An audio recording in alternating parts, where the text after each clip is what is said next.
தடையின்றி நம் நினைத்த காரியங்கள் வெற்றியடைய மிகவும் எளிமையான ஒரு வழிபாடு. நம் முருக கடவுளுக்கு செவ்வாய் ஓரையில் நெய் தீபம் ஏற்றி வழிபாடு பண்ணும்போது கண்டிப்பாக நம் நினைச்ச காரியங்கள் நடக்கும்.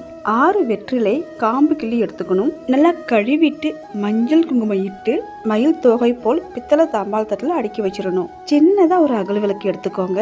சந்தனம் ஃபுல்லா தடவிட்டு மஞ்சள் குங்குமம் வச்சு வெற்றிலைக்கு நடுமத்தியில அகல் விளக்கு வைத்து நெய் ஊற்றி பஞ்சுத்திரி போட்டு 6 வெற்றிலைக்கான காம்பு கிள்ளணும் இல்லையா, அந்த காம்பையும் அதிலேயே போட்டு நெய் தீபம் ஏற்றி மனமுருகி வேண்டும் போது நினைத்தது நிறைவேறும். இந்த தீபம் ஏற்றுவதற்கு சிறப்பான கிழமை நேரம் பார்த்தீங்கன்னா செவ்வாய் கிழமையில் வருகின்ற செவ்வாய் ஓரையில் ஏற்றுவது மிகவும் சிறப்பானது. செவ்வாய் ஓரை காலை 6 to 7 மணி, மதியம் 1 to 2 மணி, மாலை 7 to 8 மணி. முருகருக்கு செவ்வாய் ஓரையில் நைவேத்தியம் செய்து நெய் தீபம் ஏற்றி வழிபாடு பண்ணும்போது வேண்டிய வரம் கிடைக்கும்.